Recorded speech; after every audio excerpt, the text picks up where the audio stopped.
Good morning students. आज हम पढ़ेंगे सीरीज रेजोनेंस सर्किट और उसका क्यू फैक्टर क्या होता है।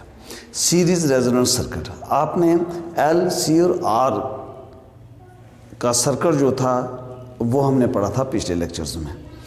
तो एक ऐसा सर्किट जिसमें एक इंडक्टर, एक कैपेसिटर और एक रजिस्टर दोनों एक दूसरे के साथ सीरीज़ में जुड़े रहते हैं, ऐसे सर्किट को सीरीज़ रेजोनेंस सर्किट कहते हैं। एक ऐसा सर्किट जिसमें एक इंडक्टर, एक कैपेसिटर और एक रजिस्टर एक दूसरे के साथ सीरीज़ में जुड़े रहते हैं, ऐसे सर्किट को सीरीज़ रेजोनेंस सर्किट कहते हैं। ऐसे सर्किट को सीरीज़ रेजोनेंस सर्किट कहते हैं। इसका इंडक्टेंस L, इसका कैपेसिटेंस C और इसका रेजिस्टेंस R होता है।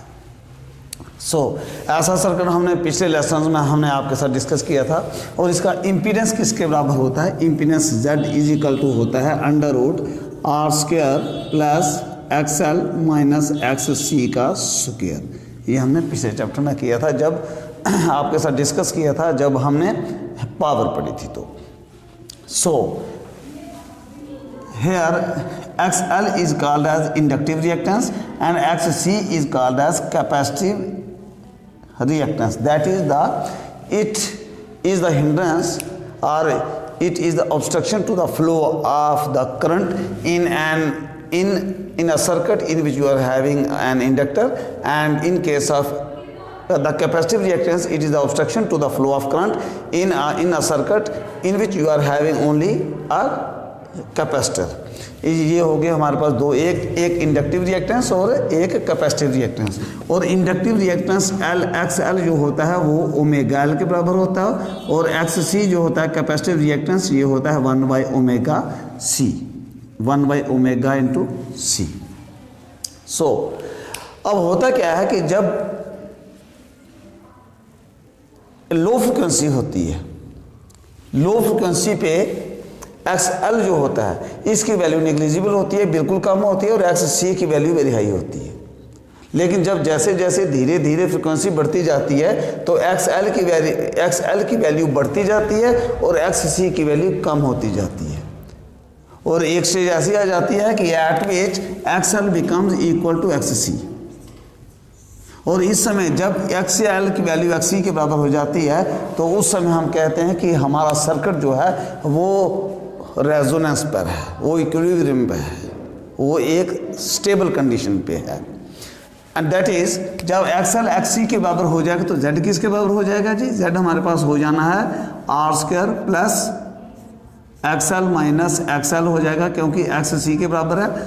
तो जो Z हो जाएगा √R² प्लस 0, तो ये हो जाएगा √R² और इज इक्वल टू R के बराबर हो जाना। Z जो है वो R के बराबर हो जाएगा। अब यहाँ से हम चलते हैं, हम अब इसकी जो फ्रीक्वेंसी की वैल्यू निकालेंगे।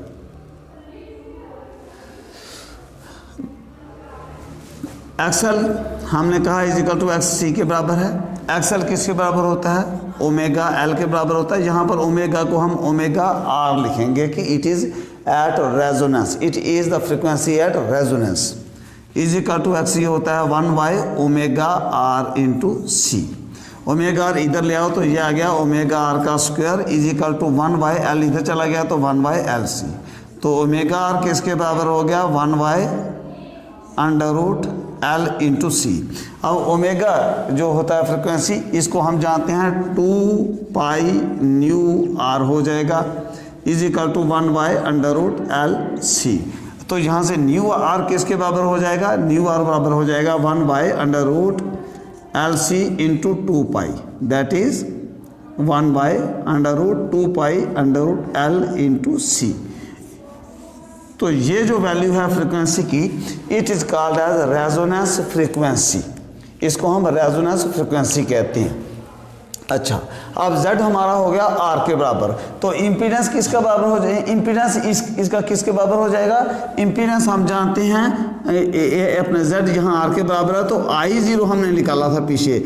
I0 किसके बराबर होता है? I0 होता है हमारा E0 डिवाइडेड बाई Z, तो is equal to E0 divided by R हो जाएगा। I0 is equal to E0 divided by R हो जाएगा, मतलब ये चीज़ आई हमारी जो है तो ये मैक्सिमम हो जाएगी।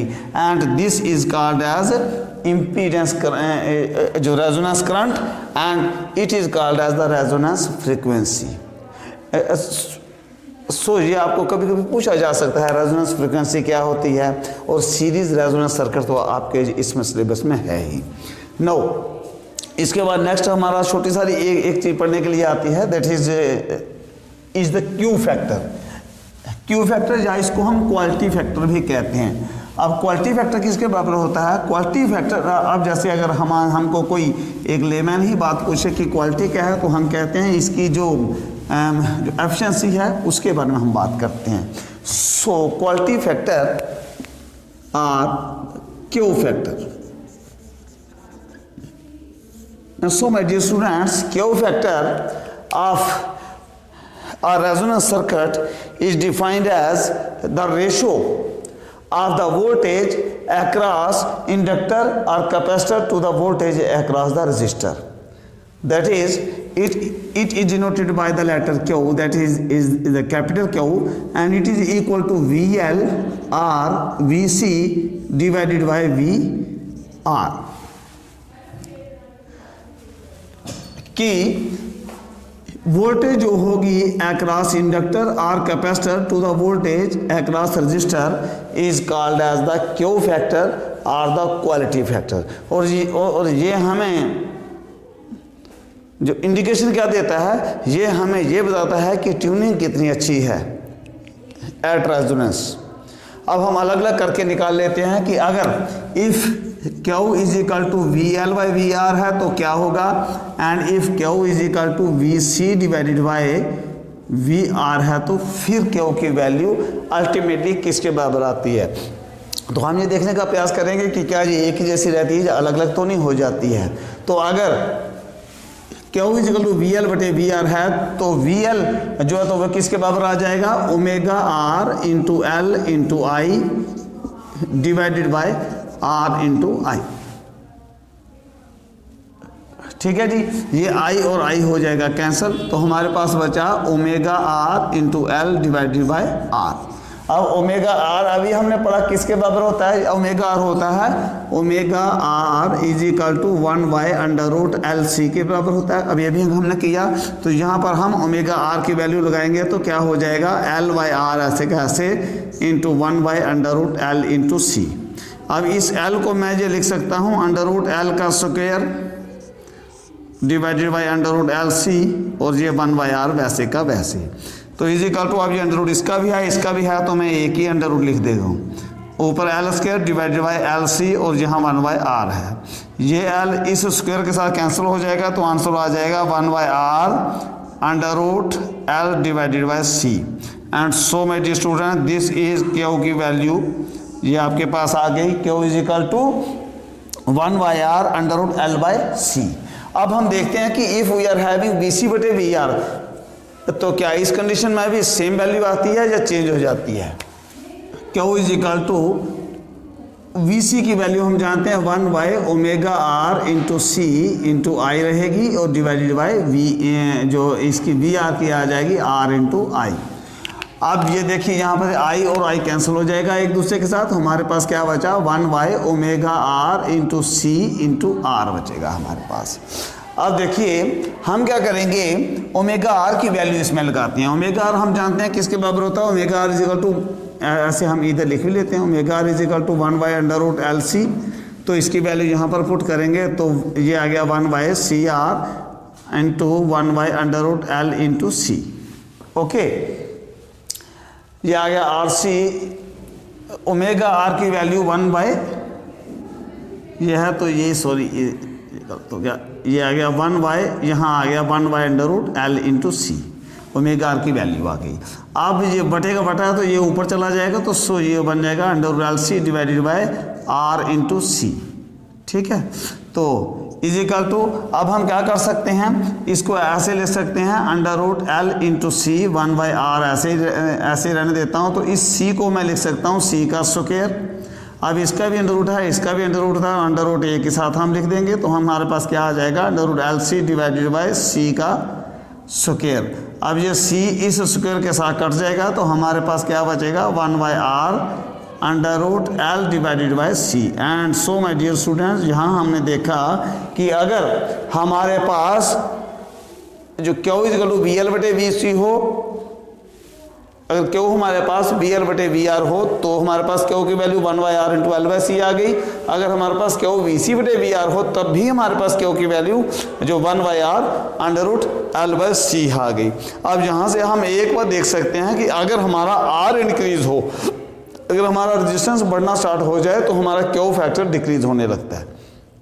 इसका मतलब कि जितना रेजिस्टेंस बढ़ता जाएगा उतना क्वालिटी फैक्टर हमारे जो सीरीज रेजोनेंस सर्किट का जो है तो वो डिक्रीज होगा and vice versa. And so my dear student, this was all about the series resonance circuit and the quality factor of a series resonance circuit.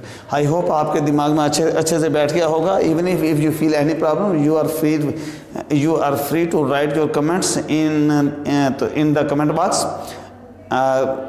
So that कि अगर कोई doubt आपके दिमाग में रह गया हो तो उसको हम नेक्स्ट चैप्टर में नेक्स्ट लेक्चर जैसे ही आपका होगा उसमें हम उसको एक्सप्लेन कर देंगे। Thanks for watching, stay home stay safe.